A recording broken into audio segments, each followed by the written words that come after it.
2월 8일 늦푸른 새벽 예배를 하나님 앞에 올려 드리겠습니다.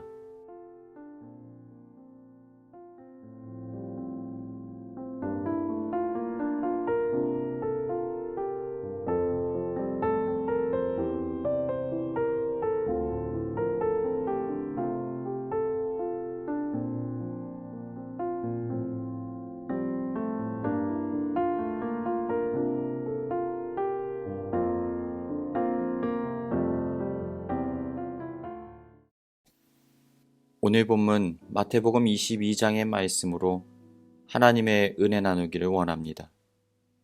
오늘 본문은 예수님의 사역에 대한 유대 지도자들의 갈등이 극에 달한 상황 속에서 진행되었던 예수님의 구속 사역을 기록하고 있습니다. 1절부터 14절에서는 혼인잔치의 비유를 통하여서 하나님 나라가 어떠한 곳인지, 또 오늘 예수님의 사역이 어떠한지에 대하여 메시지를 전하고 계십니다. 한 나라를 다스리던 왕이 있었습니다. 그에게는 아들이 하나 있었는데 장성하여 결혼식을 치르게 되었습니다. 왕은 이 경사스러운 날을 축하하기 위하여서 신하들을 보내어 왕자의 결혼식에 귀인들을 초청하였습니다. 그런데 약속된 시간이 되어도 정성껏 준비한 잔치에 초청받은 이들이 모습을 드러내지 않습니다. 왕의 초대를 받은 이들이 이 초청을 무시해버렸던 것입니다. 그리고는 자신이 개인의 일을 더 소중히 여기며 시간을 보냅니다. 심지어 어떤 이들은 잔치 초대를 위해 보낸 왕의 신하를 조롱하고 폭행하여서 죽여버립니다. 이 사실을 안 왕은 크게 분노하여 군대를 보냅니다. 그리고 이들을 처벌하고 그들이 살던 동네를 불사르도록 명합니다. 이제 왕은 다시 자신의 신하들에게 명령합니다. 내 거리 길에 가서 사람을 만나는 대로 혼인잔치에 청하여 오라. 이제 왕의 명령을 받은 신하들은 왕궁 밖에 나가 만나는 대로 사람들을 초청합니다. 이제 결혼식이 치루어질 넓은 장소는 곧 사람으로 가득 차게 되었습니다.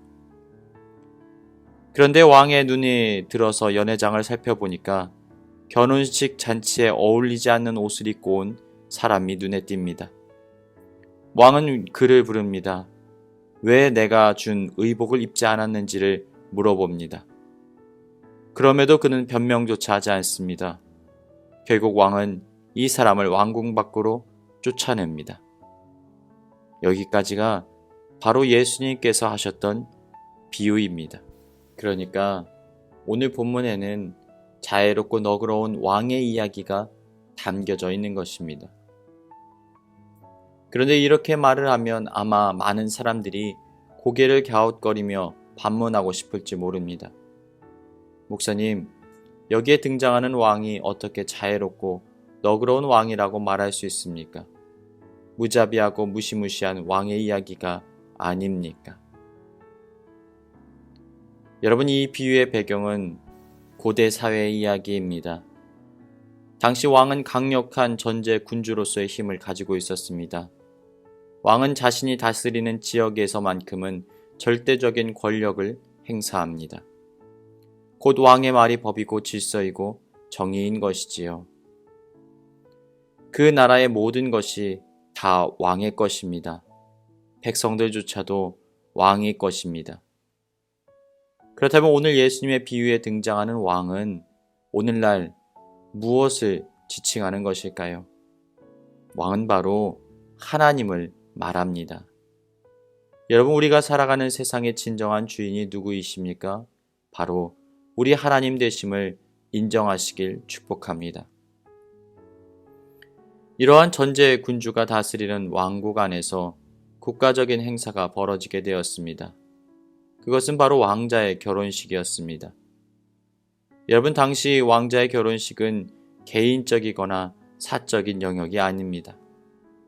한 나라의 왕권을 짊어지고 나갈 차기 왕을 보필할 왕비를 세우는 일입니다.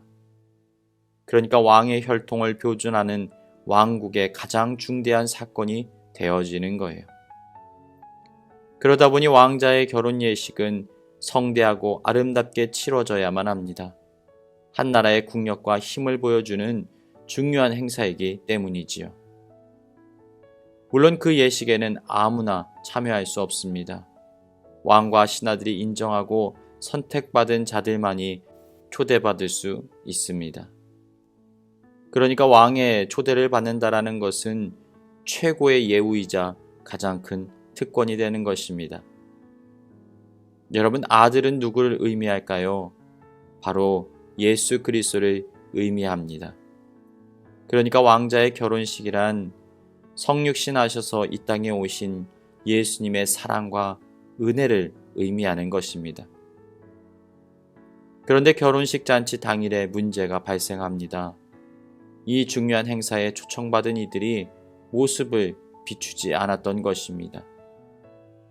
왕자의 결혼 예식이만큼 미리부터 사람들에게 초청장이 전달되었을 것입니다. 그러니까 왕의 잔치에 늦거나 그 초청을 잃어버리는 일은 특별한 경우를 제외하고는 결단코 있을 수가 없는 일입니다.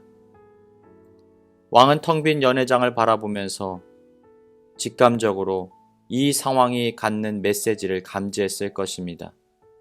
그러니까 초대받은 자들이 왕을 무시하고 우습게 여기고 있었던 거예요. 그것도 다른 행사가 아니라 왕자의 결혼식에 그 모습을 드러내지 않았다는 것입니다. 왕은 아마 견딜 수 없는 모욕감과 분노의 감정을 느꼈을 것입니다. 그럼에도 왕은 이들에게 또다시 기회를 줍니다. 자신의 신하들을 급히 보내어서 왕자의 잔치에 초청을 했던 것입니다.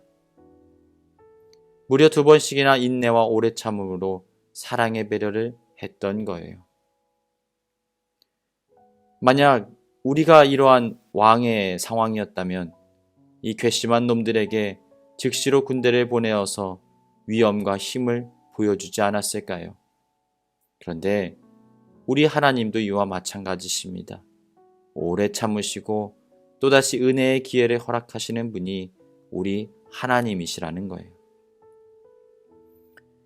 그런데 이러한 사랑의 특권을 누리게 되었음에도 불구하고 초대받은 그들은 어떠했습니까? 왕의 잔치에 참여하기를 싫어했다라는 것입니다. 초대받은 자들은 2가지의 태도를 보입니다. 자신의 일을 더 중요하게 여김으로 왕의 초청을 무시했다는 것입니다. 그러니까 이들은 왕의 권위를 가볍게 여긴 정도가 아니라 왕의 통치를 거부해 버렸다는 것입니다. 게다가 이 잔치는 왕자의 결혼식입니다. 왕권과 관련된 중요한 영역입니다. 이 잔치에 참여를 거부하였다는 것은 왕권에 대하여 반기를 일으켰다는 것입니다. 반역의 마음을 그들이 드러낸 것이지요. 그런데 더 심각한 문제가 발생합니다. 왕의 초청 앞에서 적극적으로 반역을 일으키는 세력들이 등장합니다. 6절, 그 남은 자들은 종들을 잡아 모욕하고 죽이니. 가장 경사스러워야 할 왕자의 결혼식에 반란을 꾀하던 무리들이 칼을 빼어들고 왕의 명을 받들어 초청을 하는 신하들을 조롱하고 죽여버렸던 것입니다. 그러니까 이들은 지금 왕을 향하여 선전포고를 했던 것입니다. 왕의 통치를 거부하고 왕이 되겠노라고 쿠데타를 일으킨 것이지요. 이제 자애로운 왕은 더 이상 반역의 무리들을 가만히 내버려 둘 수가 없었습니다. 왕의 권위가 떨어지면 나라의 질서가 흔들리기 때문입니다. 그래서 이 질서를 바로잡기 위하여 왕은 군대를 보내어 반역자들을 즉각적으로 처단합니다. 우리는 하나님의 용서와 자비의 조건이 없다고 생각합니다. 무조건적이라고 생각하기가 쉽습니다. 그런데 여러분, 이것은 잘못된 이해입니다. 하나님의 용서와 오래 참음에는 반드시 조건이 따라갑니다. 그것은 바로 죄의 자리에서 돌이켜야 하는 조건이 따른다라는 거예요. 변화를 원하시고 회개하여 돌이키기를 원하신다는 것입니다. 여러분, 하나님께서 우리에게 기회를 주실 때에는 이유가 있습니다. 죄의 자리에서 떠나 은혜의 자리로 돌아오기를 바라시기 때문에 인내하시는 거예요. 그런데 문제는 하나님께서 주시는 기회를 우리가 계속적으로 받아들이지 않을 때 발생합니다. 하나님의 사랑을 거부하고 은혜와 사랑을 알고 변화되지 않으면 우리는 결국 은혜의 기회를 잃어버리게 되어지는 거예요. 나 자신 스스로가 지옥불 앞에 몸을 던지는 꼴이 되어지는 것입니다. 이제 반역을 진압한 왕은 곧바로 신하들에게 다시 명령합니다. 저녁에 또 한 번 열릴 혼인잔치에 사람들을 불러 모으라는 것입니다. 이제 종들은 나가 왕의 명령에 따라 악한 자나 선한 자나 만나는 대로 모두 데려옵니다. 사랑하는 여러분, 하나님의 구원의 은혜는 누구에게나 어떤 사람에게나 열려 있습니다. 우리 하나님께서는 세상 모두가 하나님의 은혜의 자리에 머물기를 간절히 원하십니다. 과거에 어떠한 악행을 저지른 죄인이라 할지라도, 아무리 부족하고 연약한 자라 할지라도 자신 스스로가 은혜를 누릴 자격이 없다고 자신을 학대하고 억압하는 존재라 할지라도 이들에게 사랑의 은혜 베풀기를 원하신다라는 거예요.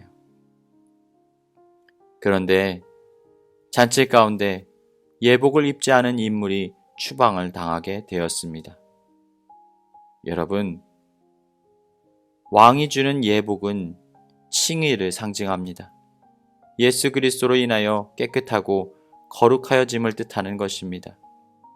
그리고 그의 신분이 변화되었음을 말하는 것입니다. 지금껏 어떤 존재로 살아왔던 왕에게 하사받은 옷을 입음으로 그는 이제 왕의 손님이 된 것입니다. 그런데 그 옷을 거부하였다라는 것은 십자가의 은혜, 예수 그리스도의 사랑, 또 자신의 그리스도인으로서의 새로운 정체성을 받아들이길 거부했다라는 거예요. 결국 그는 추방을 당하게 되었습니다. 사랑하는 여러분, 오늘 예수님의 메시지를 통하여서 영적인 깨달음이 있기를 원합니다. 청함을 받은 자는 많되 택함을 입은 자는 적으니라. 이제는 왕의 잔치의 초청에 즉각 반응함으로 그 풍성하고 충만한 은혜를 누리며 오늘을 살아가시길 주님의 이름으로 축복합니다.